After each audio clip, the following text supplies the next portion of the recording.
আমরা এখন দেবঘরে। আমরা বাড়ি থেকে সকাল 7টা নাগাদ বাড়ি থেকে বেরিয়েছি। তো দেবঘর পৌঁছেছি 3:30 নাগাদ। 3:30টার মধ্যে আমরা দেবঘর পৌঁছে গেছি। এসে ফ্রেশ ট্রেশ হয়ে স্নান টান করে এখন আমরা মন্দিরে যাব ঘুরতে। আর মন্দিরের চারি সাইডটাও তোমাদের দেখাবো। আমিও জানি না কেমন দেখতে, কিন্তু সবাই বলে খুবই সুন্দর। আর দেবঘর অনেক দিনের ইচ্ছে ছিল দেবঘর ঘোরার, হয়ে উঠছিল না, তো কিচ্ছু করার নেই। এই ধেবে গরমেই আসতে হলো। গেলবারও আমাদের গরমেই ঠিক হয়েছিল একবার, কিন্তু এত গরমের জন্য আমরা ক্যান্সেল করেছিলাম। এই বছরও আবারও সেই তাই, তাহলে বারবার আর ক্যান্সেল করে লাভ নেই। গরমেই যখন আমাদের জুটছে আমরা গরমেই যাই, ভগবানকে দর্শন করে আসি। তো আমরা এখন সব রেডি হয়েছি, সঙ্গে আমাদের সঙ্গে আর একটা ফ্যামিলি এসেছে। এক কথায় বলতে গেলে ওই ফ্যামিলির সঙ্গে আমরা এসেছি। তো ফ্যামিলিটা রেডি হলে আমরা মন্দির ঘুরতে যাব। মন্দিরের চারি সাইড তোমাদেরও দেখাবো। তো এখন এই অবধি দেখো, ও রেডি হয়ে বসে আছে। ওদের হয়েছে চান করছে। তো ওদের হয়ে গেলে আমরা বেরোবো। বললেন না যে সৎসঙ্গের টাইম হয়েছে, তার কি করতে? ও ঠিক আছে, চলো ঠিক আছে,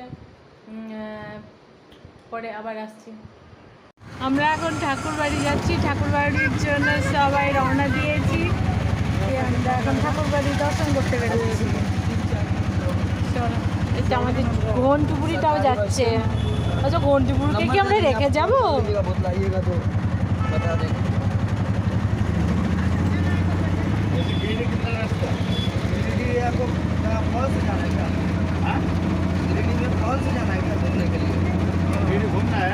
এখানে একটা সুন্দর দোকান এবং শপিং মলও আছে, খুবই সুন্দর দেখাচ্ছি। এই আমরা এখানে আসবো একদিন। হ্যাঁ, এক সময় কি আছে দেখবো, যদি ভালো শাড়ি শুড়ি পছন্দ একটা কিনে নিয়ে যাবো। দেখলেন তো, খুব সুন্দর একটা শপিং মলও আছে। শোনো, এসি সালার থেকে একটা গাড়ি করে এসে 3 দিন ঘুরে গেছে।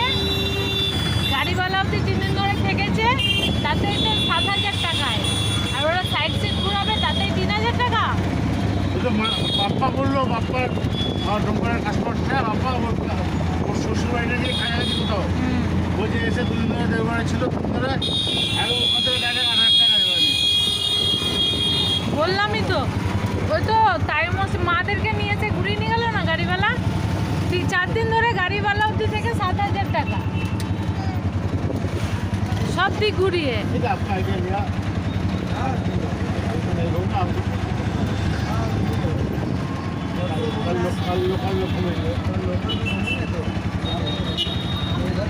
আমরা এখন ঠাকুর বাড়ি যাচ্ছি।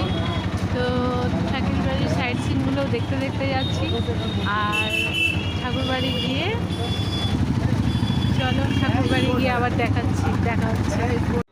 প্রার্থনা এবং সমবেত নামজপ ও বাণী পাঠের সময় হয়ে আসছে। আমরা দেবঘর ঠাকুর বাড়ি পৌঁছে গেছি।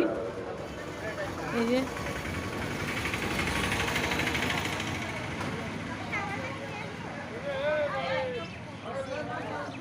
এখন সন্ধ্যে টাইম, প্রার্থনার টাইম, প্রার্থনা হবে। জানি না প্রার্থনার টাইম ভিডিও করতে দেবে কিনা, কিন্তু বিশালই সুন্দর দেখতে, বিশাল এরিয়া এখানে। চলো আমরা প্রার্থনাটা দেখতে পাবো। হ্যাঁ, ও সবাই কি সাইডে ভিডিও করতে পারবো? সাইড এরিয়া ভিডিও করতে পারবো?